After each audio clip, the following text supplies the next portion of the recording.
Hey, what's up, everybody? Welcome to another episode of the Co-op Podcast. This is episode 79, and I'm your host once again, Edward V here. And we have a full cast joining us today. We have the usual suspects. We have Gary Swaby here. Hey, what's up? Good to be back on another co-op. Yep, good to have you back. We got the editor-in-chief of the Coalition.com, Richard Bailey. Yeah, what's up, listeners? Ready for another show? All right, and we like having this guest around, so we brought him on here so I could piss him off. Once again, we have Charles Singletary. Now that I've calmed down after that last After Dark debate, I'm glad to be back. All right, we're glad to have you back. And we also have a new special guest joining us today. We have Austin, who we met at E3. So what's up, Austin? Conway, to be exact. Nothing much, Edward and crew. Thanks for having me, guys. Yeah. And we're gonna get right into it. But before that, we're gonna talk about what we've been playing. Austin, like I mentioned, we met you at E3. So I know you kind of got to play a lot of stuff at E3, but just give us the rundown of some things that impressed you a little bit. I know the last week's episode we talked about what impressed us, but we're gonna play a little catch up with you. So what impressed you at E3? Well, I appreciate it. I guess really from the Nintendo side of things, I was really smitten with Smash Brothers. I got a chance to play both the 3DS and Wii versions. Maybe I'm in the minority, but I was never a big fan of. Was it Brawl that was on the Wii? Yeah. I was never a big fan of Brawl. I'm a Melee guy at heart. But Super Smash Brothers for the Wii U, I think definitely rekindles some of that old love, and I really enjoyed it. And I think from the PlayStation spectrum, there's been some criticism lobbed at the Order 1886, but I thought it was great. I got a chance to play it upstairs, and I enjoyed what I played. I can't wait for it to come out in, what is it, early February? Yeah. And I know we all played the Order 1886. I think we all pretty much liked it for the most part. We had some criticisms about it. It might not have been the best demo or the best section of the game, you know? That I can agree with. I think that needs to be a little bit more high octane going forward. Yeah. It's definitely a slower, less Uncharted, more Resident Evil-esque vibe to it. So I think going in the future, it would be nice to see a better balance. And from the Microsoft standpoint, I was a big fan of. Sorry about that. Somebody walked by. From the Microsoft standpoint, I was a big fan of Sunset. Sunset is probably my Xbox game of the show, hands down. Interesting. I enjoyed Sunset too. I know Richard said that was his best game of the whole show, so we're right there with you on that one. That's right. Well, actually, let me say real quick, a big shout out, because I talked to the devs, and I told them I'd try to spread the word as much as I could. A big shout out to Ori and the Blind Forest. I thought that was a great title, and I am glad Xbox continues to diversify its lineup. You guys know the one I'm talking about? Yeah, I actually got to play that. Yeah, that one definitely looked pretty good. Which you still won't buy it, huh? Y'all trying to goat you, man. Don't do it. Jab, that's a little jab. You know, that's what we do here. I muted and unmuted the mic like 5 times, and I decided not to say anything. All right, but all right, that's a pretty good lineup. It seems like you had a decent E3, right? I did. No Uncharted present. Disappointing. But I enjoy what I saw for the most part. All right, definitely. Let's see what what have you been playing? Well, I'm like one of the 5 people still playing Last of Us Online. Other than that, I've been playing Grid Autosport, which stay tuned for the review for that coming soon. But I'm enjoying that a lot so far. But that's all I've been playing lately. All right. Real quick, what I've been playing that EA Sports UFC game. I will have a review for that coming today. I enjoyed it. I'm enjoying it. It's a little thin on content, As far as career mode, there's really nothing there. And the online is kind of it's just like basic fighting. And I mean, they do have like little tournaments, which is pretty cool. And you're leveling up, or you're ranking up in that online, based off like tournaments, and you earn black belts and blue belts and all that type of stuff. But it's a little thin on content wise. That's probably the main issue for me, regarding that game. But I like the combat system. It's pretty cool. If you like UFC, if you're into it, I'm pretty big on UFC. Like I know most of the fighters, so you'll probably have a good time if you like UFC. But yeah, thin on content. Uh, that's pretty much all I've been playing. I have not touched Watch Dogs since the day it came out. I've literally played 30 minutes of it, and I don't think I'm ever gonna play that game ever again. Since the day it came out, bruh, I like you haven't touched it mind at you, all.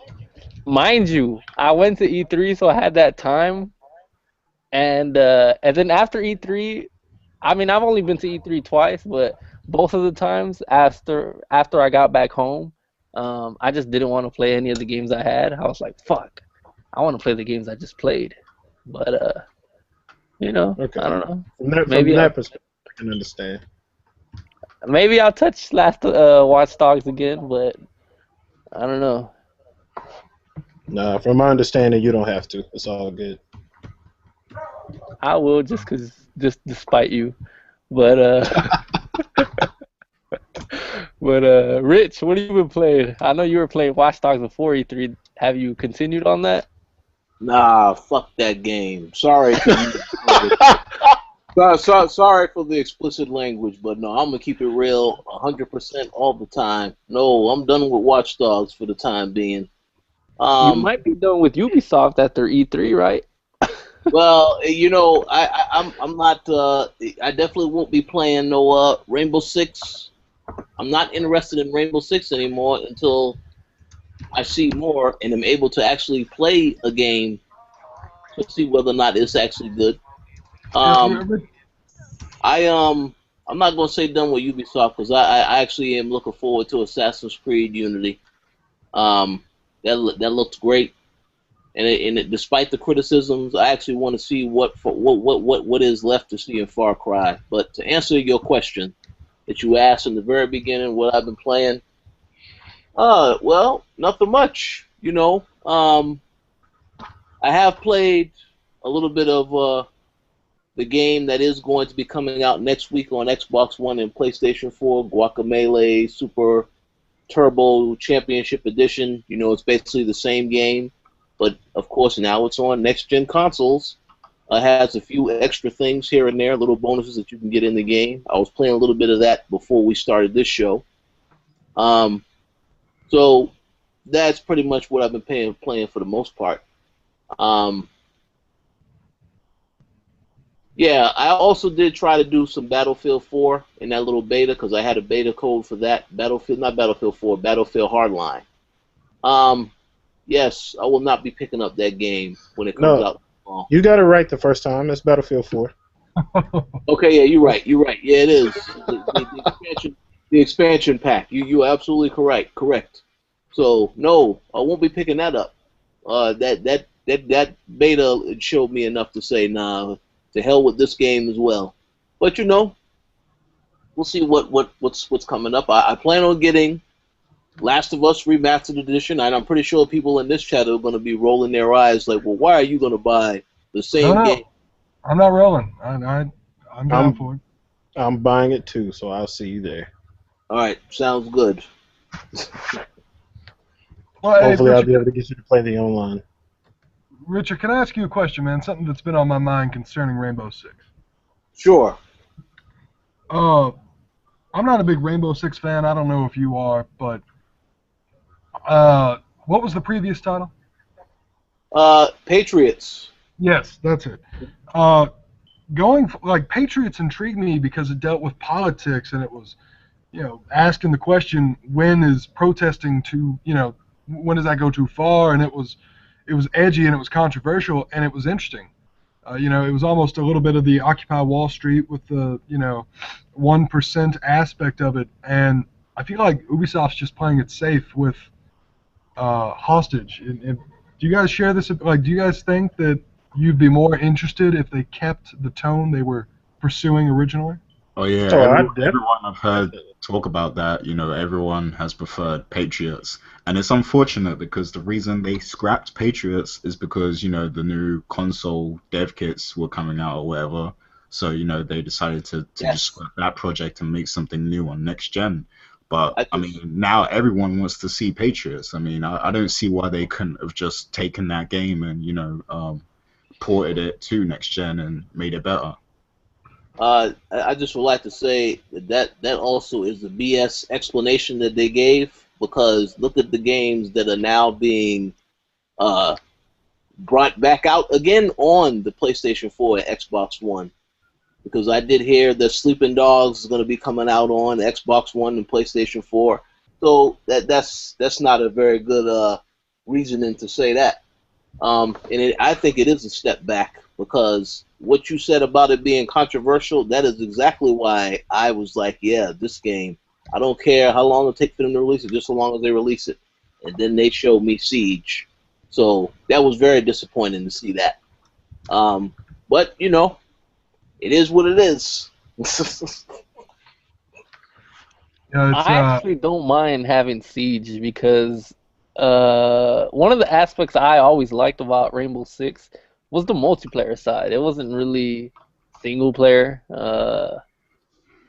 So I mean, I like that they're focusing on the multiplayer side of the game, and Siege looks and like then a again, good. I'm a big fan of just that team dynamic, which in that demo it seemed like they had it, but obviously that's a manufactured demo and people talking out their ass. But I'd give it.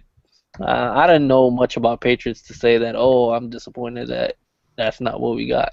I mean, I think that's why people are bothered by it mainly because with Siege, it seems like they're going after like the Call of Duty crowd or the multiplayer crowd. But with Patriots, it's like they were creating something really thought provoking, and I think that's why people are mad. that was the demo with the bomb strapped to the guy, and it's like, oh, do I kill this guy? Do I push him off the bridge? That was that demo, right? For Patriots. Yeah. Yeah. Well, I don't know. I get maybe we'll see Patriots at some point. I don't know. I doubt it. Nah, never. We will never I see mean, it. I mean, call me cynical, but I think when you reveal a game with a huge emphasis on multiplayer and that's what you reveal first, that always makes me a little timid. Because I don't know if you guys noticed, but Titanfall didn't really set the world on fire. Nope. Uh-oh. Uh-oh. And Well, I'll say that. Titanfall, I would just like to say that there is a list of games that were, I guess you could say, overhyped, that have come out this year thus far. While I do believe Titanfall is on that list, there are some other games that are way before Titanfall. Once again, Watch Dogs, or should I call it Whack Dogs? That game definitely had a Okay, lot of let, hype behind let it. me segue into what I've been playing real quick because I got something to say. Okay, I've been playing Watch Dogs more since E3, Uh-oh. and I actually don't think there's that much wrong with the game, to be honest. I mean, it's just you can't compare this game to GTA, So I'm gonna play devil's advocate here and say that it's a solid game. I mean, it could have been a lot better, yes. The graphics have been, downscaled from what we saw in 2012, yes. Do I hate Ubisoft for that? Yes. But the actual game itself, like it's a solid game. Like if you, I like the whole hacker theme. It's like it's a new spin on everything. Like the whole open world setting, and you have to play this game more stealthily than you would a GTA game. You can't go into this game like thinking it's just because it's an open world and you see cars, you can steal cars and everything. That it's all about shooting up the place and doing all that crazy stuff. It's not about that. It's you gotta think about this game in a different way. You gotta be in a different mindset when you play this game to really get everything out of it. And I mean the multiplayer sucks completely, so let's write that off right Oh, away. well, okay, there you go. The Okay, multiplayer now he's sucks. bringing back some balance to the conversation. Yes, that's good. but but the single player, I don't think it's that bad. I mean, the main character is a bit bland, Yes, so that's the there's a lot of problem. things that definitely could have been improved in the game. Don't get me wrong. I'm not trying to say Watch Dogs is like the greatest game of the year or anything like that, but I just think people were beating up on the game a little too much, more than they should, because I actually enjoy it for the most part.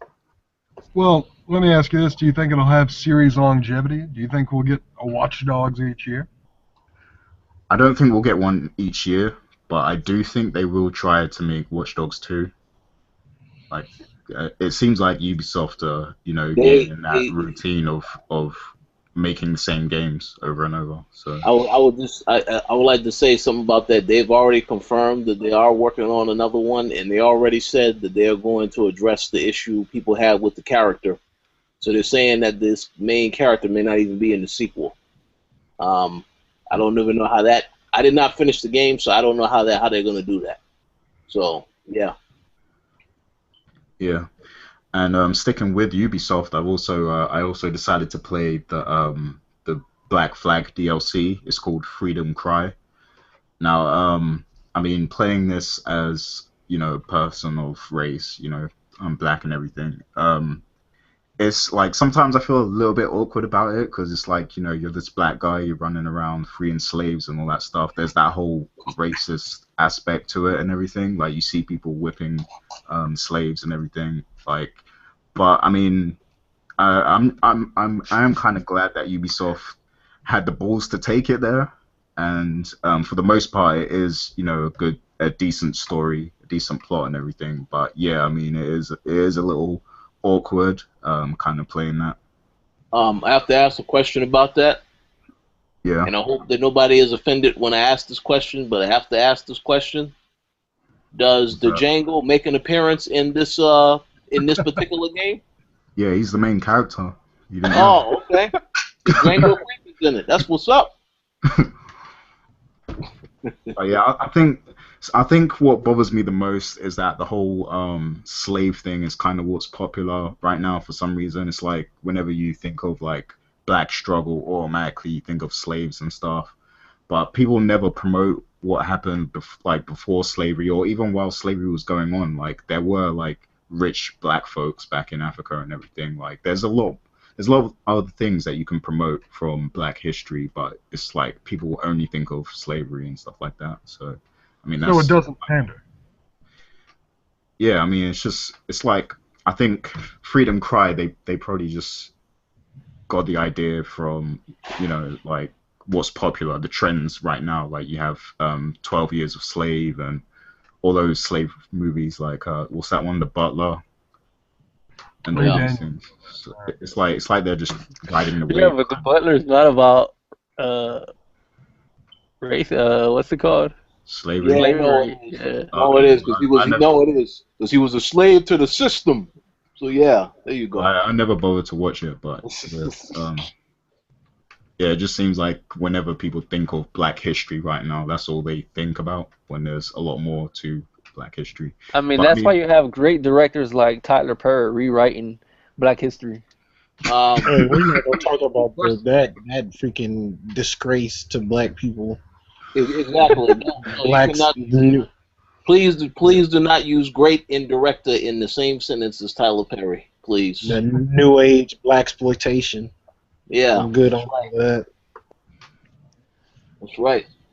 but yeah, I mean, overall, I love Assassin's Creed, period. So I don't have a huge problem with the game. It's just at some points, it's like they're kind of pushing the boundaries a little bit. But I'm glad they have the balls to do that though. So yeah. So definitely check that out if you've got Black Flag and you're interested in playing more Assassin's Creed while you wait for Unity and everything. And besides that, I've also been playing Dragon Age because I'm trying to Hmm. generate a save file on my PC because I'm going to get Inquisition on PC. So I'm Mm, playing through the first two games again. And also Final Fantasy 14, Realm Reborn. I got back into man, that. So you've been playing a lot of games. yeah, I've had a lot of free time since E3 for Yeah. unfortunate reasons, but yeah. What he laughing at? Yeah, yeah, that's funny. Man, I was gonna make a joke, but nah. Anyways, I guess we can move on to some of our topics. So let's get right Well, into it. The first, go well, ahead. if I may, I did. I was talking about E3, but I've been playing Destiny and the alpha, and I thoroughly enjoyed it. If you really want a game, with all due respect to the guys at 343, if you want a game that actually feels more Halo than Halo 4, Destiny's your game. Uh, it's great balance. Did my fair share of the single player kind of like co-op stuff. Did some versus multiplayer, and then I think I spent like 45 minutes dancing with a good friend of mine. So it's literally, I mean, I know it sounds crazy, but they've got those MMO gestures.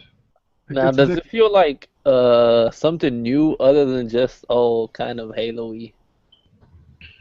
Well, you go into excuse me, there's no such thing as really a fair fight going forward because unlike Halo, where it's kind of an even man match, if a guy has, if he's level 12 and you're level 6, you're going to be disadvantaged. Can't skirt around the issue, but I think I don't know, it's a Bungie game that really emphasizes single player cooperative aspects as opposed to competitive aspects. Uh, I don't know, yeah, it's more social, I think, than Halo was. Uh, and I think that's their focus. That sounds good because me and Gary actually got to play it at E3, but we played kind of just like a competitive multiplayer match. So we didn't really get an idea of how that whole social aspect and the MMO like features of that game or anything like that. It's the hub world I think is the Citadel or something like that, and you pretty much walk around. You've got your different shops. Uh, I played with a buddy of mine, Double Mac. That's his name. Uh, we one of the great aspects is you can kind of carry over in that party aspect. So it's not like you're just sitting down at a lobby like you're waiting for a Slayer game. You can queue up different game kind of with your friends walking around. So like I said, me and Double Mac would just be walking around, and uh, many dance offs ensued. But for the most part, I definitely think it's really social. I think it's one of the most social games on consoles I've ever played, and it's refreshing. Is there one thing that is inherently new about it? I would probably say no, but it's refreshing to have all those elements kind of clash. So Sounds good. I'm a Halo guy, so I'm kind of in already on Destiny. I think you'll Uh, enjoy it. I mean, I enjoyed what I played at E3, so I'm kind of in now. Yeah, Well, but you're buying a whole console for it and then you're selling the game just to get it on I Xbox. was BSing, But that's but good to know. yeah, I'm buying I'll make a the mental white note for the future. PS4. Yeah, I'll play them both. I'll play them on both consoles. I got friends on Xbox One who I I know was actually play. So I was surprised that I thought the bundle was like $3.99. No, that bundle's $4.50. I mean, it's yeah, it's 450. So at least I get a white PS4, well, it's which I'm it's sure they're gonna sell those at some point. oh yeah. But whatever. But anyways, let's get into our news topic. Kind of dry, kind of. We might get some juice out of these topics. But the first topic, these topics are by Gary Sway, by the way, so blame him on him. So, Yo, but that's all I could, man. News has been yeah, slow. I know. But the first topic we have Xbox One might be getting that family sharing feature that died out when they did all these Xbox 180s. That's what they're calling them, but whatever. Um, but yeah, this was a feature where I'm not sure how it works. Obviously, they never really took time to explain all this stuff in real detail. They just kind of Typical. gave us basic ideas of it. But apparently, this was the feature where, like, if I buy a game, digitally or something like that, or even retail game, that I can let Charles play it. I can let Gary play it. I think like up to 7 friends they said or something like that. But this feature was a feature that most people didn't want to die when they did all these Xbox 180s. So I know if they bring this feature back, I don't think it's likely, but if they did, it'd be pretty awesome. Like I said, I don't know the ins and outs of how that whole family sharing thing worked. Um, but it sounded like a good idea. It sounded too good to be true, though, to be honest. But Gary, what do you think of this? Well, I mean, I can't really comment too much as I don't own the console just yet. Uh, But I mean, it sounds like a cool feature. And I know it was one of the original plans for the Xbox One. I mean, like, how do you feel about it personally? You own the Xbox, like, let me know what you think. I mean, it's cool. I mean, like I said, I don't know the ins and outs of how that family Like, sharing would thing you works, would you but actually use it with family, or like would you use it with like your friends, like Assassin, yeah, with H-Town friends, Assassin? with my Xbox One friends that I like, that I've been friends with for like 10 years, yeah, I'd use it because that's how long I've been having Xbox for. That I've known these people for such a long time that I'll let them borrow a game, but But I see, wouldn't the let thing like is, just I wouldn't let just some like Joe Schmo fucking borrow like my Halo 5 game or whatever. the thing is, won't your friends already be buying the same games you're buying anyway? That's true, but one of my friends, well, you know him, H-Town Assassin. Hmm. He's he's like he plays mainstream games. He'll buy a Call of Duty, he'll buy a Halo. He doesn't, and in those games, he's the type of guy who he'll push A on the cutscenes because he doesn't care about cutscenes. He just wants to shoot shit. Mm. So mind you, that's the type of gamer that he is. He's not gonna buy these weird little titles like I don't know what's the Guacamole or some shit. But he'll probably want to play Guacamole if I lend it to him. Okay. So Man, somewhere Joe Schmo is crying right now. He is crying. hey, that is how my friend plays. That's crazy, but I have to tell him to shut the fuck up when cutscenes come on, because he's like, skip it, skip it. I'm like, shut the fuck up. I actually care about this stuff. But yeah. How do y'all guys feel about family sharing coming back? Maybe. I think that they definitely should embrace it. Like you said, I'm not sure how it's gonna work, what the stipulations are. Like just like with the whole thing where Far Cry, like they said that you're supposed to be able to share that with people that don't own the game. Like I assume that whatever stipulations that's gonna have is gonna be similar to the family share thing. So once I once we know. find out, I go know ahead. they explained the Far Cry thing, like how that works. I don't remember it, but apparently there's. I don't remember it in detail, but apparently there's like segments where you do multiplayer missions or something like that, and that's when you invite somebody, and then you're like prompted to download it. Okay, gotcha. Yeah. Okay. Um, with the family share thing, I guess since it won't be limited to like stuff like that, you'll have like a timed download of the game, I imagine. But Maybe. I Yeah. got, I, yeah, I got to see some more details on it. I think it's a good thing because you're right. There are a lot of people that play the mainstream titles and don't delve into the more intricate games that may be story driven or just something off the beaten path, and that might be a way to influence that and get the interest in those up. But we'll see if it's actually applied when it's released on the console. I mean, and it works for like just saving money in general. Let's say family sharing was active now. I have UFC.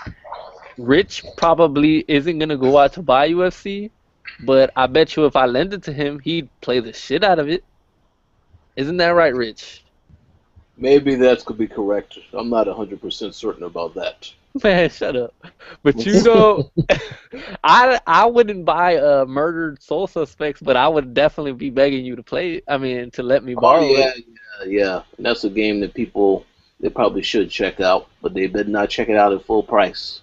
Yeah, Yeah. so see, it works for like value reasons. I don't know what other reason Xbox really has for bringing it back. But I mean, Maybe No, they're there's got to be some strict stipulations on that though, yeah. because if you Oh let it yeah. go too far, then you're gonna hurt software sales, which aren't all tip top shape yeah. outside of games like Call of Duty anyway. So you gotta set the bar somewhere and Um, then make sure it's manageable.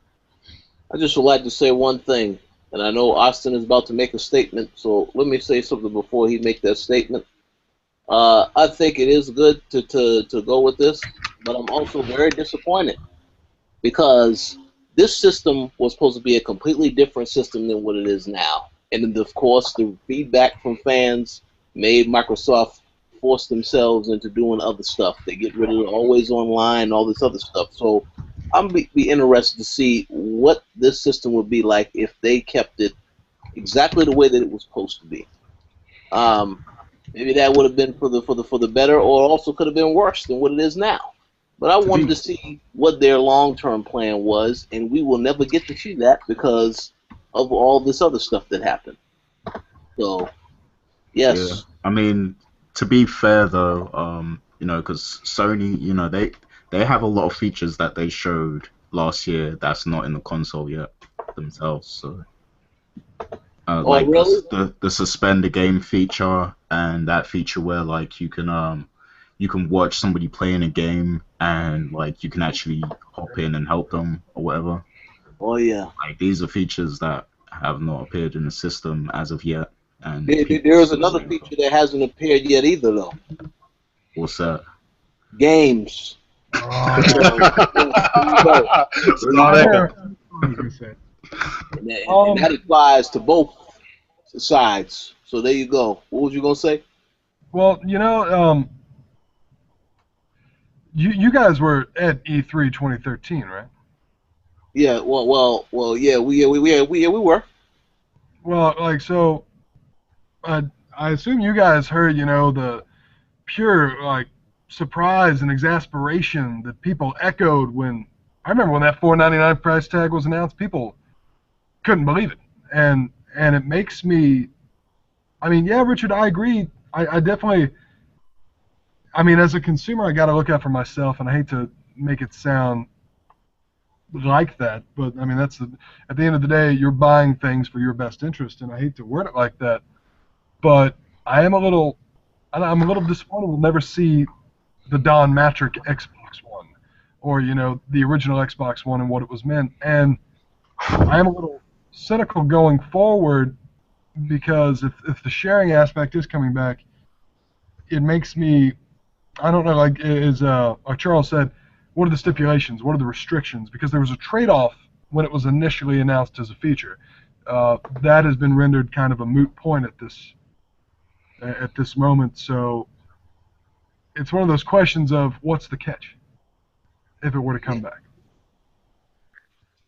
Well, I was also thinking, Microsoft at E3, their whole shtick was for the gamers, and it seems like they're really trying hard to like satisfy gamers now and be pro gamer, and they have that new website where it's like, oh, we want your feedback to make Xbox better.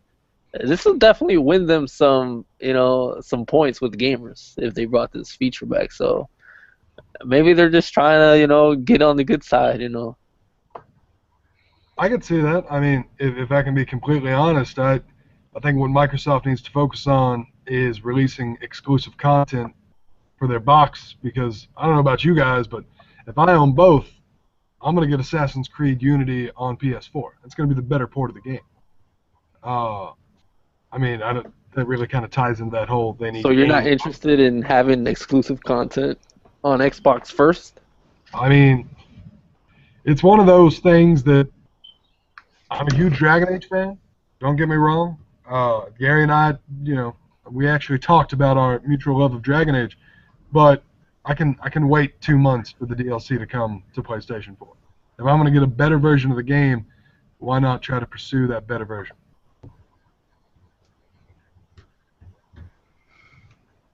All Wow, right. it's silent. Wow.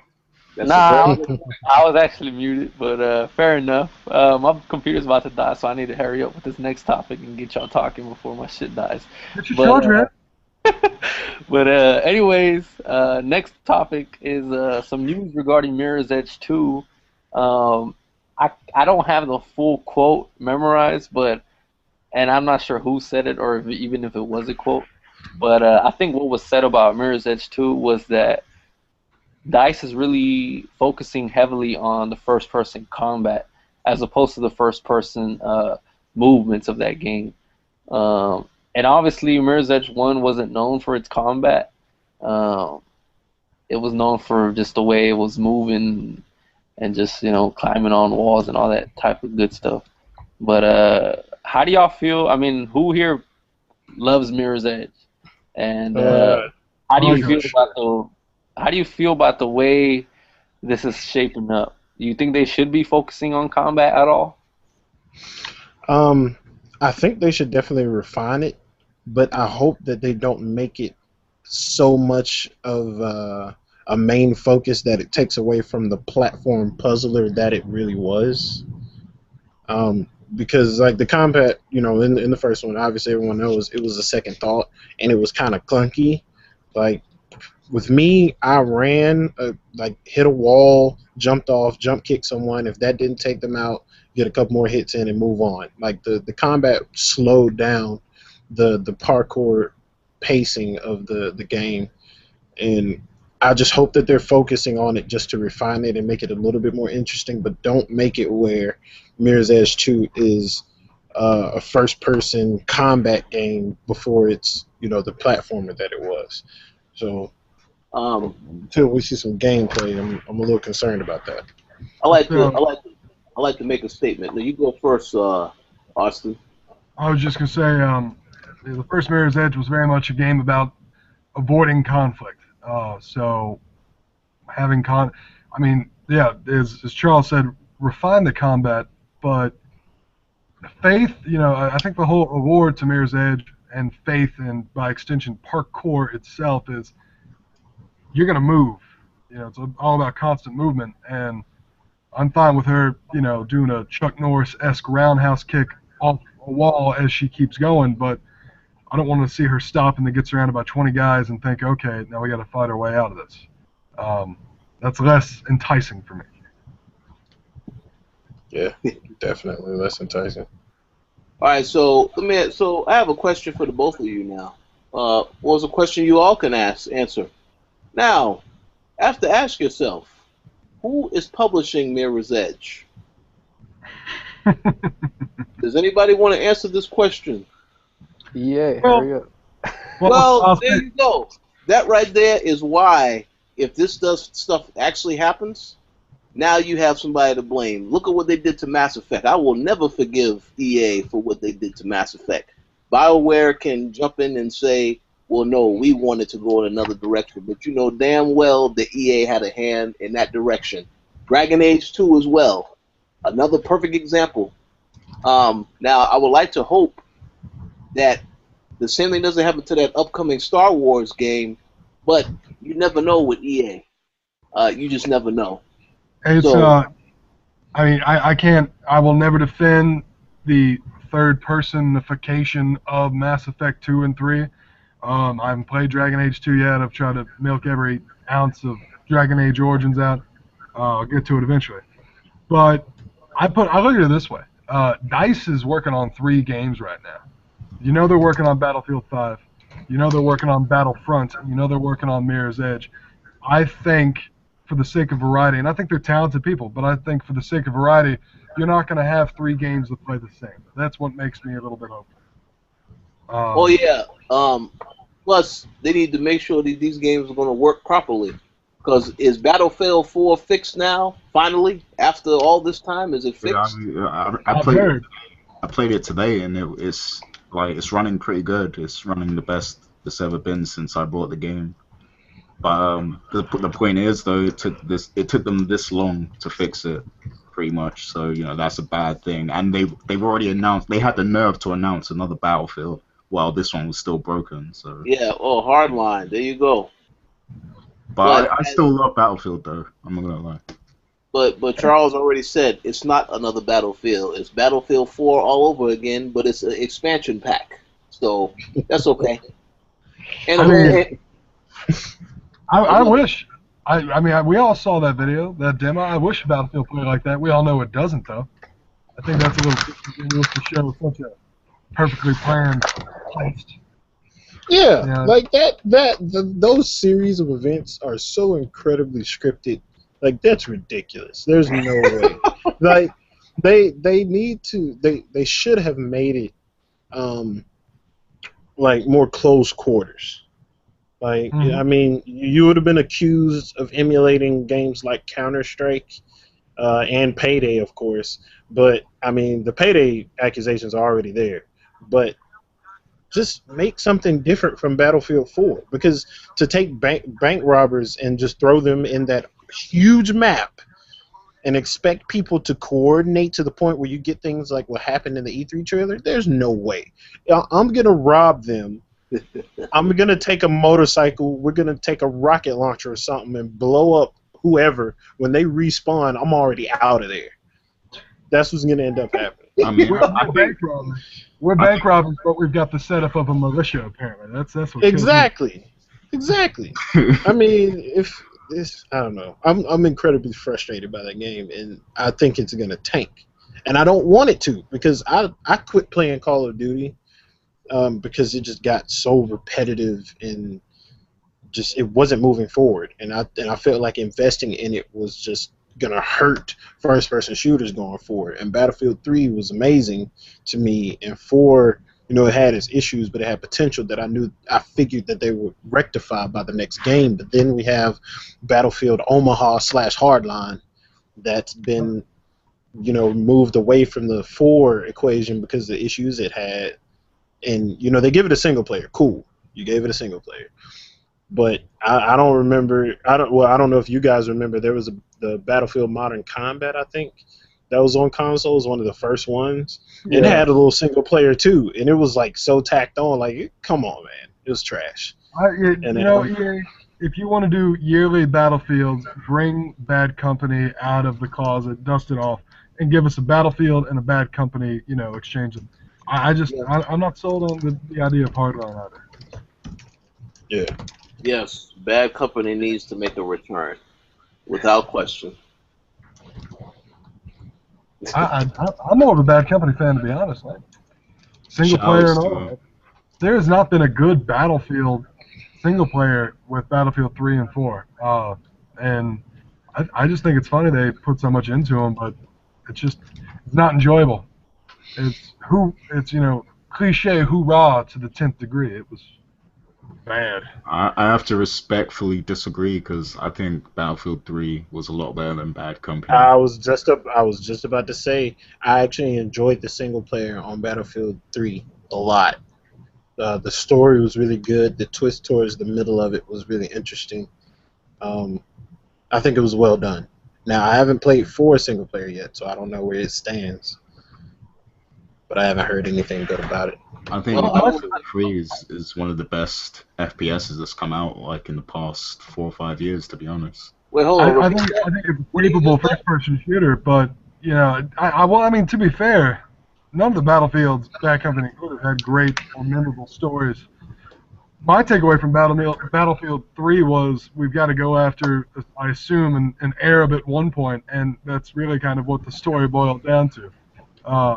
If you want kind of, I hate to say this, but if you want, in some sense, a more recognizable and memorable single-player experience, Call of Duty is only 4 hours, but it's always going to, I can target names like Makarov or Zakhaev. I couldn't name you a single character in Battlefield 3. Well, you got me there. Well, I will say one thing before you end off this conversation. At least Battlefield 4 does have one good thing going for it. Great And White Shark. That's that it's better than Medal of Honor. That other trash EA released. So yeah, there you go. They got that right. That's good.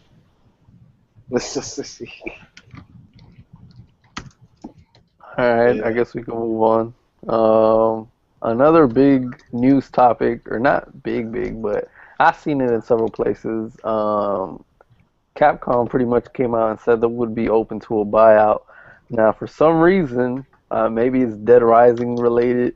It seems like everybody's kind of campaigning or rumoring around, or that Microsoft should be the one to purchase Capcom. Xbox does come out in Japan this year. Capcom is a Japanese company. So how likely is this? Is this a right move? Should they make a bid? Uh, Yeah. It makes sense in the business sense because you're right. Like in Japan, they don't have as much of a following, and that would definitely give them a huge lift. But games wise, and your current install base like on the Xbox, I don't see it making very much sense. I think it'd be more likely to go to Nintendo. Yeah, you that's know, what I was gonna say. I was gonna but say like you know Nintendo. what would be like huge for Microsoft if they had like Monster Hunter exclusive on Xbox? It would be huge for either one of them, but the Nintendo people have Monster Hunter already, and Uh, they're big Well, what if they supporters of it. couldn't have it no more? there's a problem. There's a problem with that though. Nintendo has to still be alive to make the sale. Nintendo is having commissions They now. got the money. Nintendo's got the money. They might not have the numbers, but they've got the money. I think they'll be around. Okay, well, in that case, yeah, to go ahead and make a purchase. That's what they need to do. I don't I know. I mean, think. Oh, sorry. go ahead. No, go ahead. I was just gonna say. I mean, with all due respect, and I respect that you're an Xbox guy. I'm not picking a side, but I think Capcom is better off in a position like THQ where they sell individual IPs off as opposed to a group company. But it doesn't like I saw a couple of people tweeting about that, but it doesn't seem like they're wanting to do that though.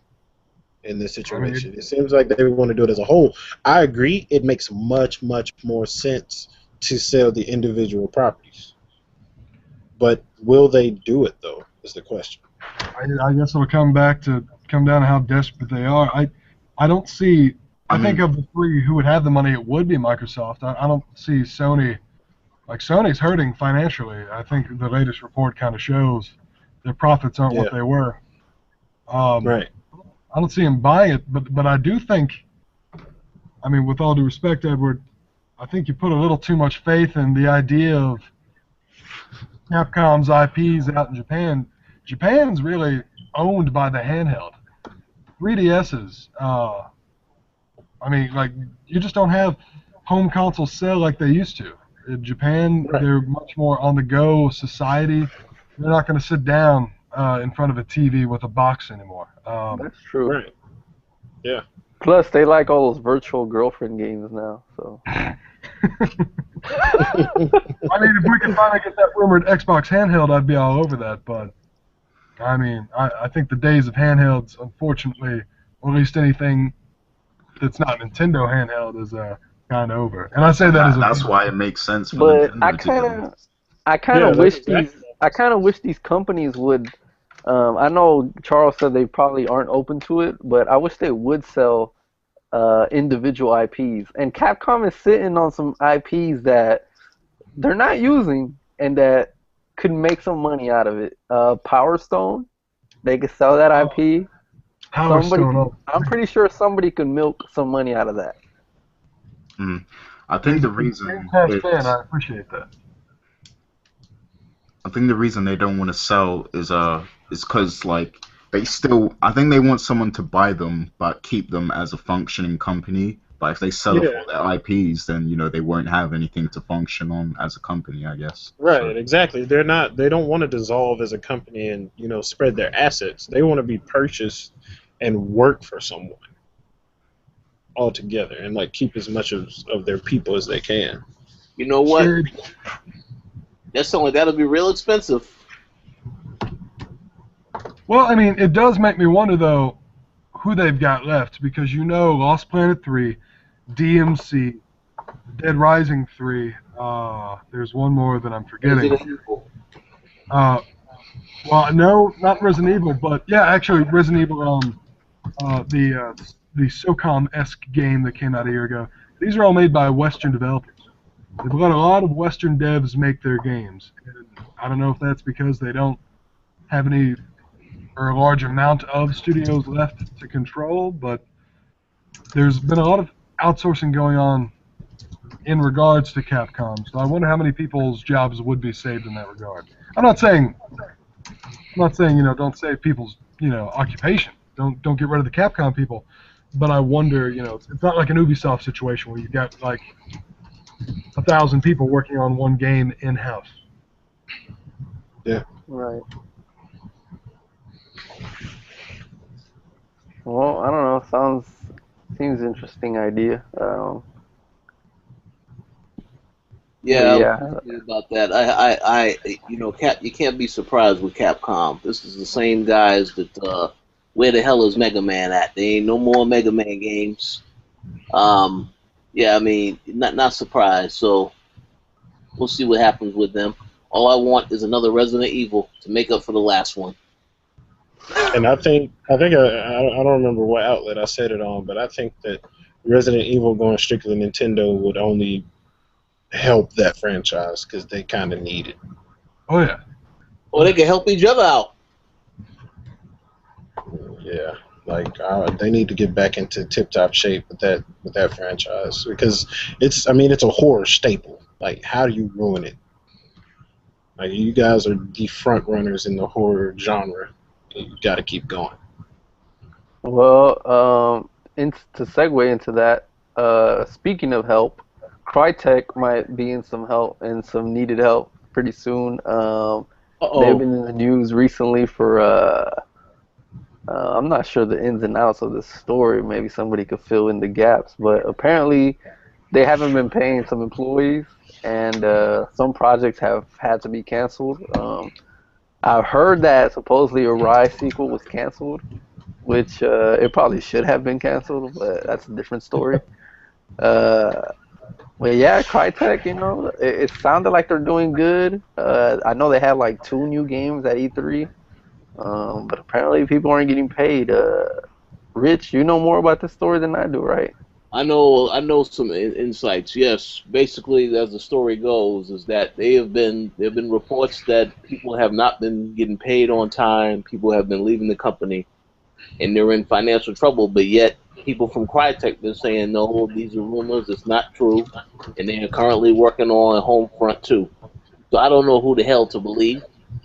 Several sites have kept saying they're having financial issues and they could be bankrupt. Um, I don't know if that's Several, going to happen. Oh, what you say? I was about to say several sites said Last Guardian was canceled too, didn't it? Oh yeah, but you know what? The difference between that is that yeah, Last Guardian is in real trouble. So at least Oh man, you know it's Homefront. coming. It's coming. It's Yeah, all oh, in it's place. coming. But at least you know Homefront is coming out. They already said 2015. That's the Last Guardian may not come out till 2020 because I ain't heard no Hey, release. you know what? You know what? But I gotta leave, and I hate to leave, but I want to leave with this statement. I think this might be the first time in gaming history that I've been waiting on the release date for a cancellation. Whoa. See, actually, I heard from some people that we were supposed to see the Last Guardian, at E3. So I don't know. I mean, maybe that's conjecture, maybe that's speculation, but we're gonna see it eventually. It's gonna pop up. It'll be here. Tokyo Game Show. Have faith, believe. I can't wait to check out the rest of the show later on, since I won't be here to argue at Oh, the behest of Ed. So so y'all gotta have that for me. now it's gonna get real raw now. Uh All right, oh. so the real show starts now. Yeah, if y'all dog Sony out too bad, I'll definitely save some ammo for the next one. Oh, so you're Captain Save-A-Ho now. Cool. Oh, what Oh, does that even mean? All right, I but don't know how I'm anyways, supposed to save the console leaders in this console war. I don't need too let's much get saving. into. Hey, and by the way, I did not write this agenda, but speaking of PlayStation, the next topic is a PlayStation one. So it seems like it's gonna get heated on this one. Um, and I don't know anything about this one, so I'm gonna just read what Gary wrote. He said, "Is PlayStation Now a bad idea, and will it end up costing Sony fan Oh support?" man. Apparently, I've seen some of the prices. It seems like some of the digital rental prices for PlayStation Now are like ripoffs. I think I saw like like $5 for a day rental or something like that, something crazy. But Gary, you know more about this. Fill me in on PlayStation Now. Yeah, I don't have all the information in front of me, but I think it's like 2.99 for 2 days, I think, rental, and it's like $5 or $5.99 for like a week maybe, and one of the biggest things that stood out was they had Saints Row. I believe it's the second game. Yeah, the second game. They had Saints Row 2 for like 29.99, and you can rent that for 30 days, or it's either 30 days or 3 months. I can't remember which one. But yeah, I mean, when you consider that you can probably get that game for dirt cheap anyway, why would you pay that price for a digital rental on PlayStation Now? So Well, yeah, I mean, yeah, go ahead.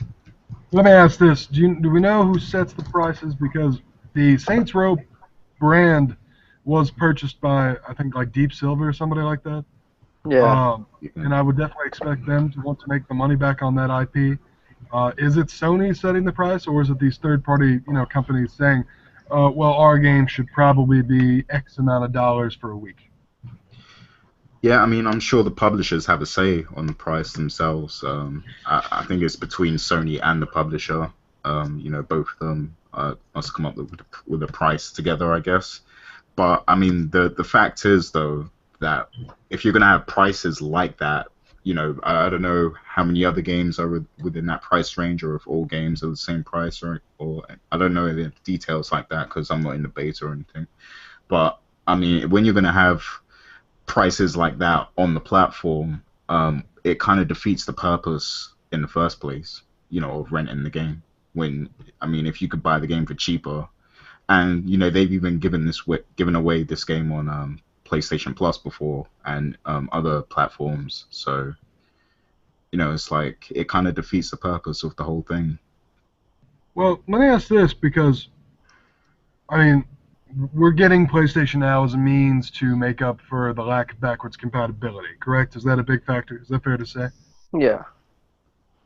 Why Hmm. then, and this is something I've been thinking about, you look at the premier titles for PlayStation Now, they've shown a lot of The Last of Us. To me, it feels like you're kind of defeating your own purpose when you're hyping specific games like The Last of Us. I think another one they've shown off is God of War Ascension. And yet you're releasing remasters of The Last of Us, Yeah, and rumor has it there will be a God of War Ascension PS4 port as well. It's Oh, it's mixed messages. Um, exactly. Like, I mean, if there wasn't a remaster of The Last of Us, they could have had The Last of Us as like the flagship PlayStation Now title that could have oh, like sold the service basically. yes. It's so Uh, let me just say one thing. You're right about that. You both are right about that. But the logic that they are probably going after is, well, if you want to play Last of Us, it'll be cheaper if you use PlayStation Now instead of outright buying the game for 49.99. Um, maybe that's the way that they're going with it. I same don't know. mindset. I was gonna say like it's the same mindset of buy a year of PlayStation Plus now for X amount of dollars or buy a month for 10. Yeah, Kind of that smaller digest price. exactly. I mean, my thing is though, like a lot of people are touchy on the fact that if you stop subscribing to PlayStation Plus, you lose the games that you got on that service. So when it comes to like PlayStation Now, like wouldn't a lot of people, the majority of people that complain about PlayStation Plus, these are people who would rather own their games, I guess. So like with PlayStation Now, it's like, um, who are you really targeting with this? Because people are already complaining about PlayStation Plus and the fact that you lose all your games if you don't subscribe. Well, Exactly. all right. So I didn't leave yet because y'all started talking about PlayStation Now. Um, two things. First, of course, the prices that they're putting in the beta now are test prices. To kind of, I think they're doing it to gauge the reaction, see what's acceptable and see what's not. As far as who the target audience is, I have an interesting answer on this. I think it's going to be targeted at the people that get for the future, the people that get the TVs that have PlayStation Now embedded in it, and people that get the little PlayStation TV Oh yeah, device. yeah, PlayStation TV. That because we mentioned before, Sony is struggling financially, and part of that is because their other departments are not doing well. Like they used to be a staple in televisions, but Samsung is murdering them in televisions now. They don't have a shot. This could be the whole PlayStation Now movement, and even all the way back to when they purchased Gaikai could be them using one of their stronger departments, the gaming group, to strengthen their other areas. Because having a console or having a television that can stream these games without a console is going to be big. Now, internet is going to be a problem. They've got to figure it out. I don't know if y'all have played PlayStation Now. It works really well sometimes. I've done it on games. I've done it with games that really need to be one-to-one as far as reaction, like driving games, fighting games. And I tried Dead Island. Dead Island Riptide was probably the worst experience I've had with PlayStation Now. It was like the laggiest piece of crap. It was terrible. It was nearly unplayable. And my internet is probably about average, and they have to realize that not everyone is going to have top tier internet speed. So there has to be some kind of balance there. I don't know the ins and outs on how that would work, but they've got to find a balance. Edward was talking earlier about with the Microsoft sharing, maybe coming back talking about, well, if X game is not one I'd want to buy, it's maybe something I'd want to check out. That kind of, I don't want to buy it, but I wouldn't mind a play aspect and feature. I think going forward, I don't know. It's just my issue with what PlayStation Now is trying to do is, don't we already have that with PlayStation Plus? You have the chance to play games that you necessarily maybe wouldn't want to buy, but you wouldn't mind playing. And at the same time, though, the bigger games they're featuring, like The Last of Us, I would rather kind of buy and get the PS4 version. It's a very weird middle ground approach to things.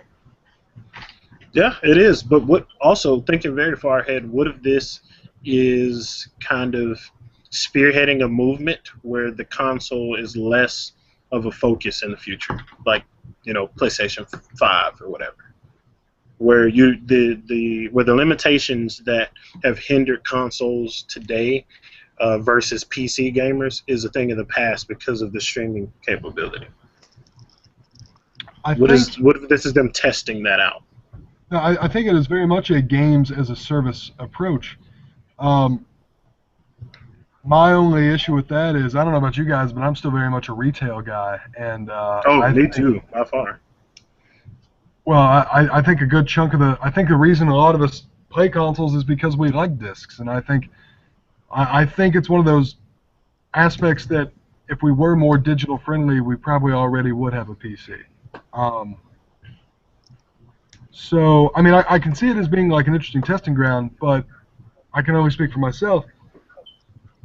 I would rather want to buy Uncharted Trilogy remastered on the PS4 at 1080p than really kind of rent all three Uncharteds with PlayStation Now.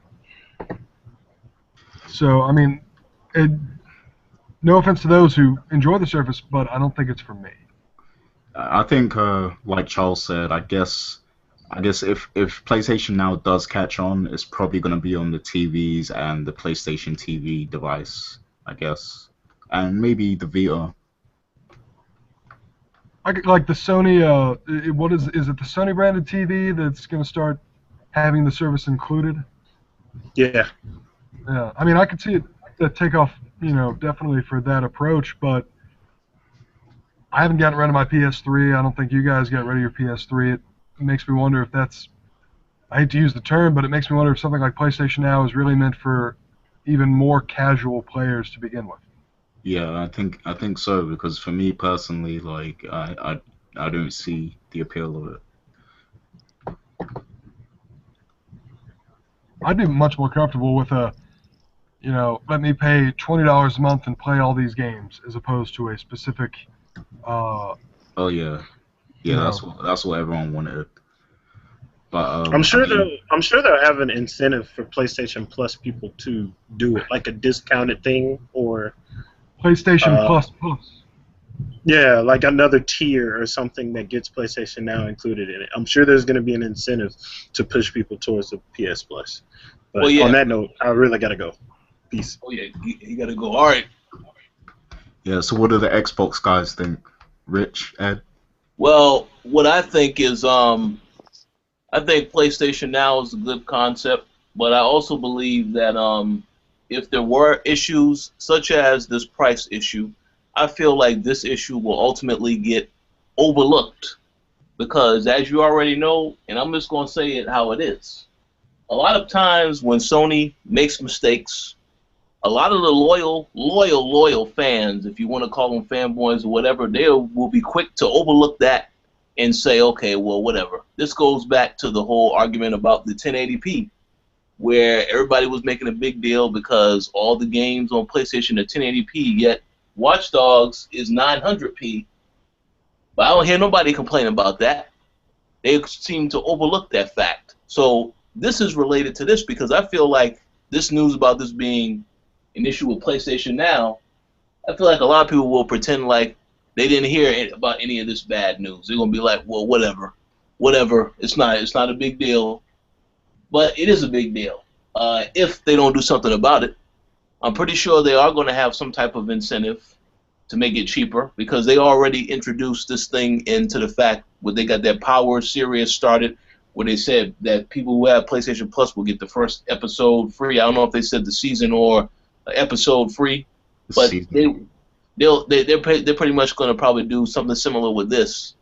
Probably bump up the price on Plus a little bit and offer another option or something like that. But yeah, um, I would have to agree with Austin. I don't believe that the service is for me personally because shit, I got a PlayStation 4, so I want to play PlayStation 4 games. What the hell I want to go backwards for and play PlayStation 3 games for? Especially if they're going to get remade and put on PlayStation 4. It makes no kind of sense. But that's just my opinion. Let's ask Ed what does he think?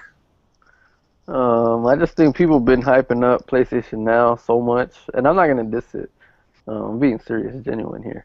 I think people have been hyping PlayStation Now so much. I guess they believe it's like Netflix for PlayStation games, but I think if anything, PlayStation Now is just like it's basically Redbox on your console. I'd say that'd be a pretty appropriate comparison. I don't think they're. I think they're. If anything, they're just pricing themselves competitively against Redbox, if anything else. And that's what you're gonna get out of PlayStation Now. That's what I believe, at least. I don't know, Yeah, I but mean that's there all I gotta there say are about that. there are strategies that they're taking with it though. Putting it on, like Charles mentioned again. Putting it on their televisions and the PlayStation TV device. I mean, come to think of it, that's a good idea. But I mean, the PlayStation TV device, first of all, that's a very casual device. I don't think that's going to sell a lot, to be honest. I don't know. I just don't know how they're going to market it over here. I mean, I can see why it would sell in Japan, but I don't know how they're going to market it over here because casual people, I don't even think they're going to be clued up enough on it to buy it in the first place. But the TV thing, that could be good, I guess. And the VR. Well, I'm trying to imagine a scenario with respect to the guy I talked to about uh, PlayStation TV. I mean, I've seen it. There's very little lag. He was playing Infamous Second Son. But I'm trying to think of a scenario where, to me, the most attractive thing about PlayStation TV is the ability to stream your PS4 to another TV. Um, I'm trying to think of when that situation might arise, though. I know. I don't know if you guys saw the commercial for it or the video for PlayStation TV or Vita TV or whatever it's being called. Nobody's gonna force me out of that room when I'm trying to play my PS4. Uh, it's I mean, I don't know when that feature is going to be really at its most attractive. I have a Vita, um, so I would rather buy Vita games for my Vita. More so, they've stopped supporting the Vita. So, what kind of selling point is it to say, oh, it plays Vita games, by the way? Um, it would have been great if this had launched along with the Vita. We would have, found a way to support one platform really two different ways, but I'm just not seeing the allure right now for the Vita TV or PlayStation. You guys know, whatever the exact title is. Yeah, I think in the US it's called PlayStation TV, and PlayStation TV. yeah, in Japan it's Via TV.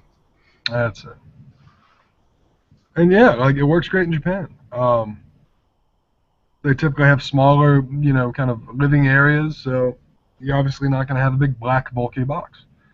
But you know, the West loves its big screen TVs. It loves its consoles and its DVR players in the same room, and I just can't see a situation where PlayStation TV is going to change the arrangement of the house. Hmm. Yeah, I agree with that. All right. Well, with that being said, that's pretty much the end of our topics, unless anybody has an open discussion topic they want to mention out now. Gary, is there anything else we might have missed? Something did come to mind before, but now I've completely lost it, so no. But All check out the right. Steam sales, though. So everyone, all my PC gamers out there. Have you bought anything on Steam? No, I haven't, because a lot of the games that have been on sale I already own. So yeah. I never understood Steam sales, man. They're just, I don't know. I'm one of those guys that I'll buy a game as soon as it comes out if I'm interested. Gary, don't hate me for saying this, man, but I look forward to the day Valve can sell a game that they made again, as opposed to all these Steam sales. Wait, repeat that? I didn't hear. You didn't hear me? No. Oh, I said don't hate me for this comment, but I look forward to seeing the day where Valve actually sells their own games again, as opposed to acting as the middleman. Yeah, everyone's waiting for that, man. Episode 3, 2015, man. Believe. I don't like. Truth be told, the pure speculation and conjecture, basing this nowhere near on facts, but it's the 10th anniversary of Half-Life 2 this year. I would expect an announcement. Oh, it is. There's always the VGX. Wait, hold on. When is that? When is that date? That 10th anniversary date? Did it already pass? Well, it came out in 2004, so I don't know the exact date, but we're coming up on it very soon. And I always assumed that's what they would try to target. Well, you know what? 7 years since Episode 2 came out. Valve has a lot of control, over their platform. So what if, like, they don't even announce the game, and one day it just pops up on Steam? I think That will never happen. What was the Sega console that was like, it's for sale now?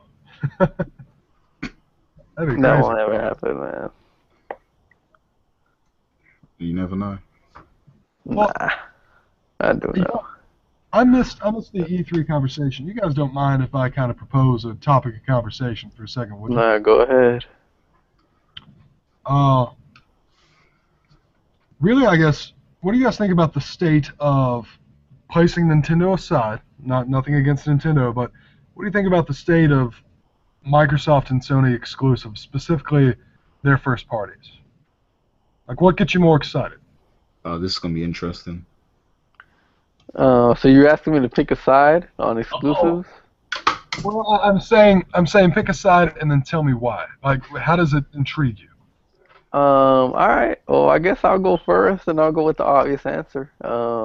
Microsoft, because I think if anything, one of the big complaints or comments from last gen was that, hey, Microsoft's kind of winning with Xbox 360 just based off third party, which was true, and they got a lot of flack for like, oh, at least Sony's has all these first party games, and now Microsoft has first party games.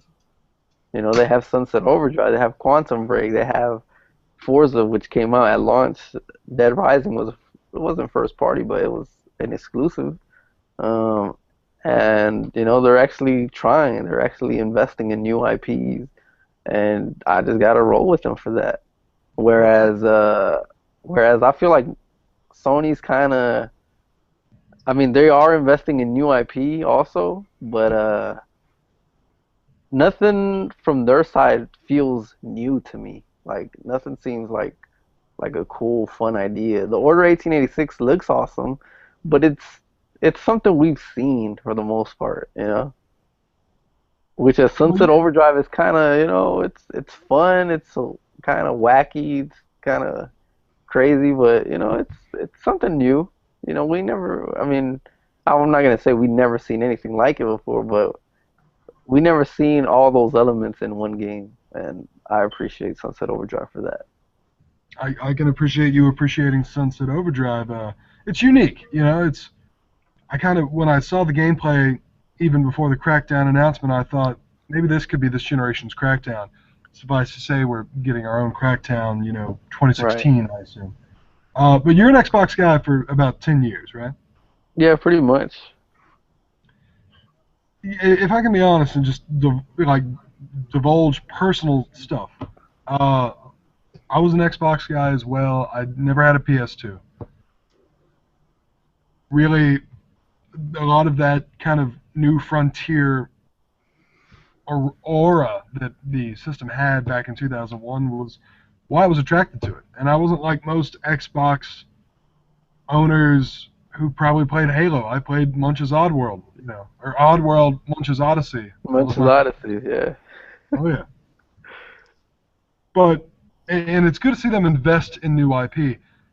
But kind of going forward, looking at what happened from 2001 to 2005, and then really from '05 to '10, as an Xbox guy, do you not become a little bit disappointed with, you know, it's good they're pushing these new IPs, but at the Right. same time, they've left really a dozen great IPs over the years that have longevity. My biggest moment of disappointment at this year's E3 was not seeing, wasn't, you know, Uncharted 4 being a no-show. It was Conker showing up pretty much to say, hey, go make your own damn game. And that was, that, that was, I don't know, I mean, like, I was a huge Rare fan, and that was disappointing. That kind of crunched It me. it was. I'll admit to that, but you know, I don't know. I ain't got nothing to say about that. Maybe at some point. It doesn't mean there's not gonna be a Conquer game. Yeah, I just like to make a quick statement and say I think Microsoft will look a lot different next year when you go to E3 next year because now that they have taken the focus away from Connect, I want to see what Rare does now since they are giving them the freedom to do what they want to do now. So we can see what will happen with that. Crimson Skies. We hoping somebody puts out a Crimson Skies? Yeah, I want to see that return for sure. Uh, yeah, I want to see another Alan Wake. I know Quantum Break is what people looking forward to, but they ain't finished the Alan Wake story, so that needs to come eventually. Um, but yeah, we'll see. I always hear you say Alan Wake and they haven't finished the story, but I kind of feel like they did finish the story. Like I felt Summer Night or the summer the arcade. I thought that arcade game kind of like I'm content with the way it ended. Uh, I think Alan Wake isn't a game where it's gonna like end with a little bow and like your all the answers are questions. It's sort of like a lost ending. Like there's still questions. There's still like what? But I don't know. I'd let that slide. I mean, I'd be content as hell if we got Alan Wake 2 because I did love Alan Wake 1. But if we didn't see an Alan Wake game ever again, I'd be okay with that. Oh, well, we'll see. I think at Sometimes the things have to end, you know. I think at the end of the day, though, my big issue actually for all three big publishers, you've got to take care of the Trinity. You've got to invest in new IPs. You've got to take care of the IPs that you currently are nurturing, and you've got to bring back the older ones. And it's good to see Microsoft invest in these new IPs. They're bringing back, Halo's obviously back, Fable's back, Crackdown. Crackdown's back, Forza's back, but it's the lack of really the older IPs that really disappoints me. But they're trying, you know, and they brought Yeah, Killer well, Instinct. they brought a what was it? Killer Phantom Instinct. Dust. So Phantom they, Phantom Dust, Dust. yeah. yeah. Phantom Dust, and they have a new IP in Spellbound. But what about you, Richard? Which one's your console? Like, which one's your I first party of choice, and why? Well, let me go ahead and give a disclaimer for those that don't know. I always tell this story, but yeah, I'm gonna make it very short this time. You know, I actually had a PlayStation 2, um, and then my PlayStation 2 died. When that died, I decided to get an Xbox 360. I actually had the Xbox as well, but the console I played the most at the time was PlayStation 2. When that died, I got myself a 360 because of BioShock, even though that game was on PC. And I enjoyed 360 for all of the time that I had it. Then when the PlayStation 4 came out, and the fact that that was the first console that came out, I decided I would go ahead and pick that up. Um, I'm not somebody who cares about resolutions per se, but whenever I see that there's a report that comes out talking about this game is going to be 1080p, this one ain't going to be that, then I'm like, well, shit. So you tell me it's going to look better on PlayStation 4? That's a problem now. Because I have that issue now with Destiny. You know, Destiny coming out for PlayStation 4, and of course they already said the content that is exclusive to PlayStation 4 is going to be on the system for a full year. It's not no couple of months. So that makes me feel like, well, obviously now I'm going to get Destiny on PlayStation 4 then. Because I want access to that content before Xbox One. So to answer your question Breaking up. about the first parties, though, oh no, what you say, Gary? Oh, you were kind of breaking up a little bit. Oh, can you hear me now? Yeah, yeah, you're Yeah. good. Go. Okay, yeah. So to answer your question about the first parties, I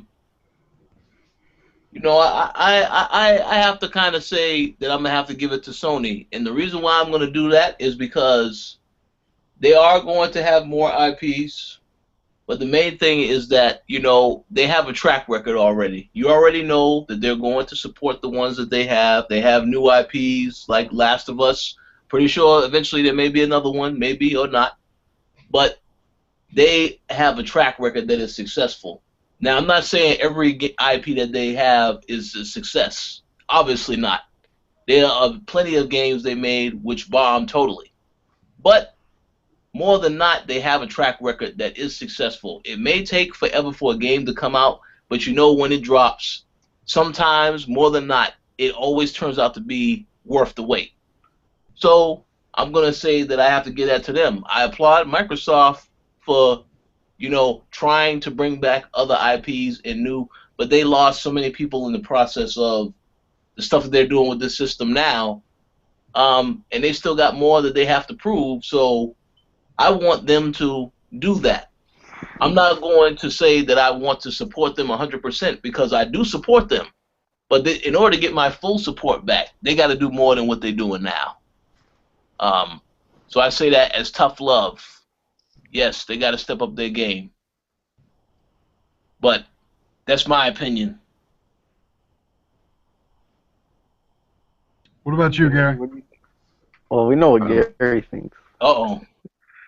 well, I'm gonna go with Sony here because I mean, if you're asking, for this year in particular, then Xbox has it hands down because they have the more attractive first party lineup for the rest of the year, I guess. But thinking Would you long say, term, hold on, real quick before you go on, would you say that they had the best first party lineup last year as well? um, I don't know. Maybe I'm no, alone. I thought Rise was okay. You know. No, not for me personally. But I'm pretty sure we have you on record saying that Microsoft had better launch lineup. Yeah, they had. I mean, So I'm isn't that what I'm my thinking question in was? terms That was of the question he that was asked you. that was Yes. me thinking in terms of the audience though. Like like the mainstream audience, of course they're gonna eat up that lineup more than the Sony one because Sony was kind of lacking. They only had Knack and Killzone really. So and Drive Club got delayed and stuff. So yeah, from So that yes, side of right? it. But for me personally though, I still kind of sided with the Sony lineup. Um, But I like to say something, but I'm gonna let you finish first. yeah, I mean, thinking more long term, uh, I'm siding with Sony because I know for a fact that I have a lot of experience, a lot of memories with their first party IPs, and they have a huge library of games that they could possibly bring back, and ones that I'm pretty sure they will bring back. So, just going off of that alone, that's why I'm kind of siding with Sony in the long term. But this year, I think Microsoft got it, and I mean, if fortune may have it, I might even get an Xbox One by the end of the year. But we'll see. Yeah, for what it's worth, Gary, I would suggest you try to get a Connect to Xbox One. Oh yeah, I know it's $4.99, but I practically almost gave myself diabetes in an attempt to get an Xbox. Thank you, Mountain Dew. Thank you. Got one though, and I think Connect kind of completes the experience. Um, I'm just the best thing that though happened with taking Connect out of the box was freeing up Rare. So going forward, I do agree with what Richard said. It's going to be interesting to see what they do. But sorry, go ahead. yeah, Oh that yeah, was it for me. Rich wanted to say something. yeah. I just I can't help but respond to what you said about the best lineup from last year. Now let me just say, as I have already said, PlayStation will trust their first party support a lot more because of the track record. But with all due respect, even if Drive Club came out last year, Microsoft had the better launch titles that people wanted because the only way I would say Sony would beat them out was if Infamous launched with the system. Then I'd say, okay, now you have an excellent lineup to go right up against Microsoft. But in my personal opinion, On paper, yeah, I mean, on paper and on the internet, that lineup seemed amazing. But when you really look at it, you had Killer Instinct, which wasn't even like a complete game. You had like six characters and like four maps or something. And then you had Dead Rising. Like I mean, that's probably the best one. That's probably the best exclusive you had at launch. I mean, for me personally, it kind of gets boring after a while, but it is a fun experience for the most part. And Rise, well, Austin said he likes it, and I know you guys like it, but I wasn't, I didn't like it at all. I didn't like the I mean, it's combat at shallow, all. but But it's. it I looks mean, good. It was the best looking game, I admit that. But yeah. yeah, I didn't like it at all, personally. And Forza, which is, the same thing that comes out every year anyway. So You guys mind if I ask, and let me know if I'm the only one who gets this, and with all due respect to Edward, uh, to me, there's something just fundamentally different about not only how they release, or not even a question of how, but what they release. Yeah, I think Microsoft definitely they set out to make Halo a game. They set it really to make games, and I think the difference is, and somebody always said that's why it's the difference between a nuclear strike versus kind of a continuing bombardment when you look at their release schedules. In the past, it'd be one big Microsoft title a year, a lot of kind of B tier Sony releases throughout.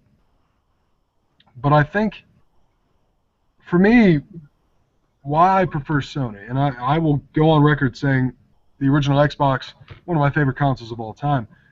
But why I prefer Sony's lineup in the last really 4 or 5 years is, and might sound like hyperbolic or ridiculous, but it's almost like they set out to make things that are a little bit more than games. And I don't mean that to insult what Microsoft does, but I talked to the guys at Naughty Dog, and they kind of enjoy the idea that, spoiler alert, have you guys all played The Last of Us?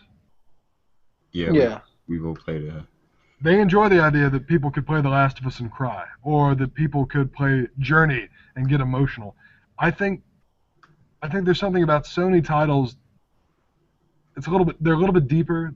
They try to tell maybe stronger stories, and I am personally attracted to that. Not to say I don't enjoy kicking back on a game of Social Slayer and Halo, or being the chicken chaser in Fable, but I enjoy probably more so than the atypical go around and collect the orbs in Crackdown. I enjoy experiencing how far kind of a father would go in The Last of Us to save a surrogate daughter or a daughter. Flower's another title. They're very obscure titles, but I think they've got a little bit more meaning than an Xbox game. Yeah, I think you hit the nail on the head there, because that's exactly how I see. Like, when I look at Xbox, I think, okay, yeah, I'm gonna jump on here, kick some ass, hop in some multiplayer, with Ed or whoever, and just tear shit up, basically.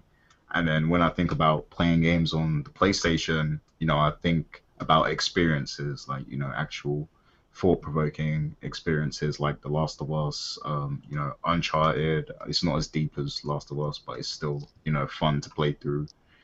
And It's almost like it's the single-player console. exactly, yeah. Sorry, I didn't mean to cut you off. Sorry. No, it's fine. Yeah, but yeah, you Well, definitely put it into perspective there, and I completely agree with you.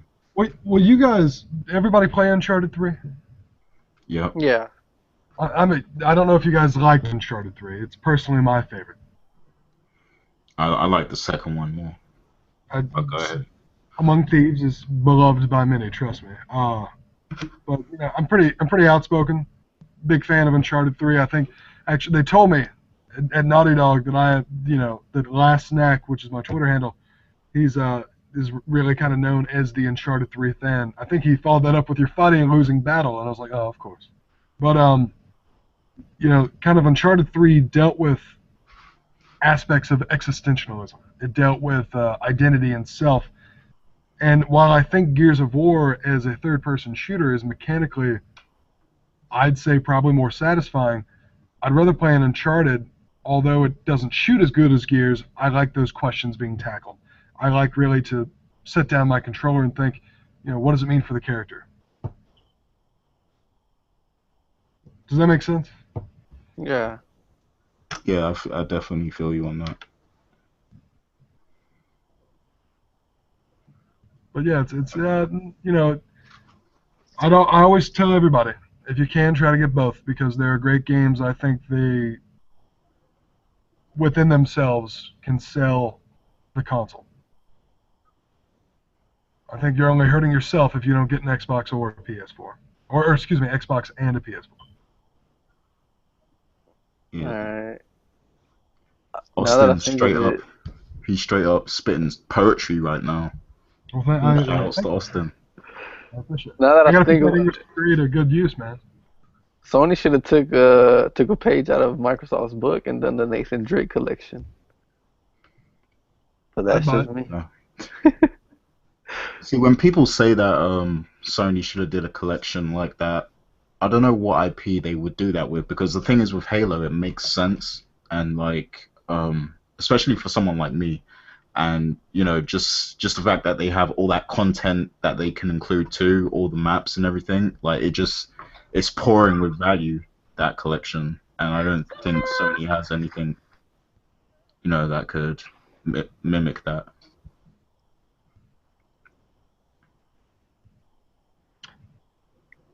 Certainly nothing that's been as removed as Halo. That's 10 years worth of Halo. That's really actually what 14 years worth of Halo, 2001 to 2004, kind of in one package. Yeah. I mean, it's a great deal. There's a lot of content, and I look forward to picking it up. But yeah, Gary, I agree. I don't know if Microsoft kind of has that one franchise that Yeah, Sony. worth packing. Excuse me, yeah, sorry. Sony has that one franchise that is worth packing into one disc or on one disc. Yeah. Nah, they don't. But anyways, I think we've gone long enough. Time to wrap it up. Uh, anything else to be said, Gary? No, I just want to give a big shout outs to Austin, for being on the show. We had a fun time out in E3.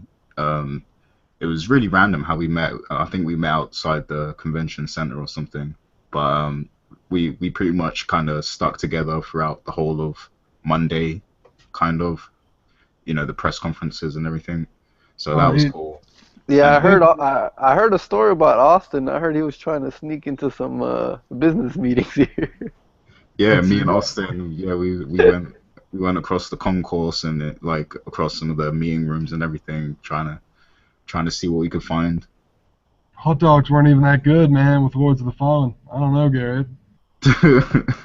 Oh Hey, she yeah, was nice though. She had a sense of humor. that chick, yeah, Yeah. yeah, definitely. Yeah, I I mean, it's cool appreciate to it. have you on the show, man. And that's what E3 is all about, really. It's like meeting people, connecting with people, seeing people that you've only read about online or seen them online or something. Like that's what makes E3 cool, just meeting people. So yeah, it was cool to have you on. Well, thanks for having me, Gary, and Richard and Edward, and Charles and his refrigerator. I appreciate it. Um, yeah, it was a blast. It was a blast doing this, and it was a blast seeing you guys at E3. Well, we'll definitely have you on once again. We have a lot of characters on this show that joining us from time to time, and I think they'll keep you entertained. I want to hear you and Charles go at it. I bet it's. Oh, there's other people who go at it. I don't even. I usually just instigate the stuff and just sit back and watch the Yeah, war I'm gonna link you to the unfold. last podcast we did, and you'll see what happens. Please do. I need to hear it. I need to hear it go down. Yeah, we need to have like a full co-op that's with everybody ever on it. But that would get too crazy. Well, hey Edward, man, if you're ever on Xbox Live, shoot me a message. We'll play some All Titanfall. right, definitely. I need to get your gamer tag. It's You same as put it, the Twitter handle. All yeah, right, you put that's it in the cool. chat. So yeah, All right, well, we'll definitely play some games. With that being said, that pretty much wraps up our episode of the Co-op Podcast, episode 79. For Austin, for Gary, for Rich, and for Charles, and for myself, peace. We'll see you next time.